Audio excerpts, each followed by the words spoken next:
I don't know why people still leave voicemails, honestly. Like, most of the time it's just nothing. Spam. Someone trying to sell you something. Or it's a number you don't recognize and you figure, if it's important, they'll text. But sometimes you get one that just sits there. And you can't really explain why it bothers you, but it does. Not because of what's in it, necessarily. More because of what happens after you hear it. The way it kind of lingers, I guess. These are a few of those. So this guy Tyler, he moved to Denver for work. Freelance graphic designer, worked from home most of the time. He'd only been in this apartment maybe 3 months when this happened, and it wasn't a bad place or anything, just a normal 1-bedroom in a decent part of town. Nothing weird about it. It was a Tuesday. He remembers because he'd been working on this project all day and was pretty fried by the time evening came around. His phone buzzed at some point in the afternoon, but he ignored it. Unknown number, figured it was spam. Later that night, though, he checked. There was a voicemail. And when he played it, it was this woman's voice. Really calm. Almost too calm, if that makes sense. She said his name, just his first name, Tyler. And then she said, "I know you're inside." That was the whole message. He played it again because he thought maybe he'd misheard, but no, that's what she said. And her voice wasn't angry or anything.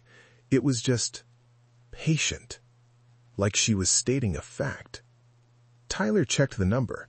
It was from an area code he didn't recognize, somewhere out of state. He thought about calling back, but something stopped him. He told himself it had to be a wrong number, even though she'd said his name correctly. He just didn't know what else it could be. He didn't call back. The next day, he's working at his desk, and around lunchtime he hears this sound. A knock. But it's not coming from his door. It's coming from the wall, the one that connects to the apartment next door. 3 knocks. Slow. Deliberate. He waited for a minute, thinking maybe his neighbor was hanging something or moving furniture or whatever, but nothing else happened. That night, he got another voicemail. Same number. This time she didn't say anything. It was just breathing. Not heavy or creepy in an obvious way, just someone on the other end, breathing, waiting. Tyler blocked the number after that. But then 2 days later it happened again. Different number this time, but the same voice. She said, "You didn't answer." And I mean, at that point, he's not sleeping well. He started keeping his phone on silent at night, which he'd never done before. He'd wake up at like 3 in the morning and check the front door to make sure it was locked. Sometimes he'd hear that knocking again. Always during the day. Always from the wall. He even asked his neighbor about it once, this older guy who lived alone, and the guy just looked at him like he was crazy. Said he never knocked on anything. Tyler moved out 5 weeks later. He told his landlord the place just wasn't working out, didn't give a real reason.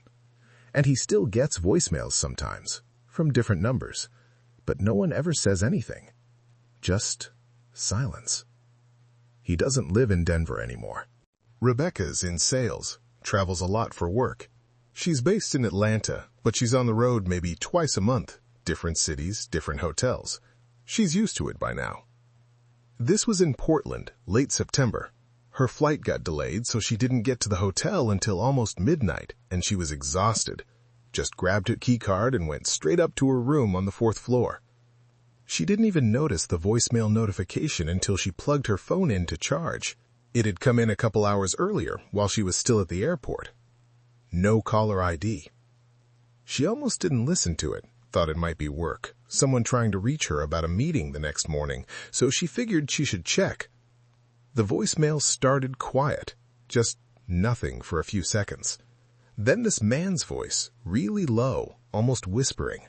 He said, "Room 412," which was her room number. And then he laughed. Not like a big laugh, just this short, breathy sound. And the message ended. Rebecca just sat there on the edge of the bed for a while. Her first thought was that it had to be someone from work messing with her, But that didn't make sense because nobody knew what room she was in. She'd literally just checked in. She looked at the door. Deadbolt was locked. Chained, too. She didn't really sleep that night. Every time she started to drift off, she'd hear something in the hallway. Footsteps, doors closing, normal hotel sounds. But they didn't feel normal anymore. Everything felt wrong. In the morning, she went down to the front desk and asked, as casually as she could, if anyone had called asking for her room number. The clerk said no, said their policy doesn't allow them to give out room numbers to anyone. Rebecca didn't mention the voicemail. She just said, okay, and left. She checked out a day early, told her boss she wasn't feeling well. She still travels for work, has to, but now she always requests a room on a higher floor, and she doesn't answer unknown numbers anymore. Just doesn't. This one's from someone named Jordan, or at least that's the name he wanted me to use. He didn't want his real name attached to this. His grandmother died 4 years ago. They were close. He talked to her almost every week, and after she passed, the family kept her phone line active for a few months, mainly so they could call it and hear her voicemail greeting, just to hear her voice saying she'd call back soon. Eventually, they let the number go. Had to. Last year, Jordan got a voicemail from that number, his grandmother's old number. He saw it pop up on his screen and his stomach just dropped. He knew that number wasn't active anymore, hadn't been for years. Someone else probably had it by now, some random person. But he listened to it anyway. And it wasn't a stranger's voice. It was his grandmother's voicemail greeting, the exact same recording that the family used to call just to hear her. Which shouldn't have been possible. That greeting was tied to her old phone, her old account. There's no way it should still exist. Jordan called the number back. It didn't even ring, just went straight to a generic voicemail, one of those robot voices. Not hers. He asked his mom if she'd somehow saved the greeting, maybe as a prank or something, but she hadn't. No one in the family had. He played the voicemail to his sister, and she just started crying. Not because it was comforting, because it felt wrong. The greeting was identical to what they remembered, word for word. But there was something else, in the background. This faint sound. Could have been wind or static, or something else. Like someone breathing, maybe. Jordan doesn't really talk about it. He told me he thinks about it more than he probably should. Said it didn't feel like a gift or a sign or anything comforting like that. It felt like a reminder that some things don't stay buried the way you want them to. Kelsey lives in Austin, and one of those duplexes where you share a wall with the person next door. Her neighbor was this older guy, pretty quiet. She'd see him sometimes getting his mail and they'd nod at each other, maybe exchange a few words about the weather. That was about it. One night in March, she got a voicemail from a local number she didn't have saved. She didn't listen to it until the next morning. It was her neighbor, and he sounded off. Tired, maybe, or drunk. Hard to tell. He said, "I can hear you through the wall." Then there was silence for a few seconds. Then he said, "I know you hear me, too." And the message just ended. Kelsey felt weird about it, but she tried to rationalize it, Maybe he'd meant to call someone else. Maybe he was confused. She didn't respond, but that afternoon she heard something. This slow, rhythmic tapping on the wall they shared. 3 taps, then a pause, then 3 more. She actually pressed her ear against the wall to see if she could hear anything else. She could hear him moving around over there, talking to himself, but it was too muffled to make out any words. The tapping stopped after a while. She didn't see him for a few days after that. His car wasn't in the driveway, no lights on at night. Then she got another voicemail, same number. But this time, he wasn't talking. It was just that sound. The tapping. Same rhythm. Except it was louder, clearer, like he was holding the phone right up against the wall when he recorded it.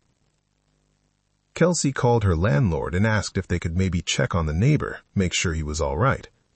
The landlord said he'd moved out, left about 2 weeks earlier without giving any notice. Kelsey still lives there, same duplex. She doesn't press her ear to the wall anymore, but sometimes late at night, she hears it. 3 taps. Pause. 3 more. Daniel got a voicemail last summer that definitely wasn't meant for him. He's pretty sure about that anyway. It came from a number with a North Carolina area code. Daniel lives in Michigan, doesn't know anyone in North Carolina. The voicemail was a woman's voice, young, maybe early 20s, and she was whispering, not in a scary way, more like she didn't want someone nearby to overhear her. She said, "I don't know if you'll get this." Then there was a pause, and she said, "If you do, don't come looking." That was it. Daniel figured it was a wrong number. He deleted it and didn't think much about it. 2 days later, he got a text from the same number, just one word, "Please." He didn't respond. Then another text, same number. It said, "They'll know." Daniel blocked the number after that. He kind of forgot about it for a week or so, but then he was scrolling through news on his phone and saw this article, "Missing Woman from North Carolina, last seen a couple weeks earlier." He didn't recognize the name, but the photo looked familiar somehow. He couldn't place it at first. Then he remembered. Her voice. The whisper. Daniel went back to look at his blocked numbers, but the number wasn't there. Not just blocked, it wasn't in his call log anymore, wasn't in his texts, like it had never existed. He tried searching for the article again, couldn't find it. So Daniel doesn't really know if he imagined the whole thing, or if he was supposed to forget. He doesn't talk about it, but he still thinks about that text sometimes. They'll know. He never figured out who they were, and honestly, he's not sure he wants to.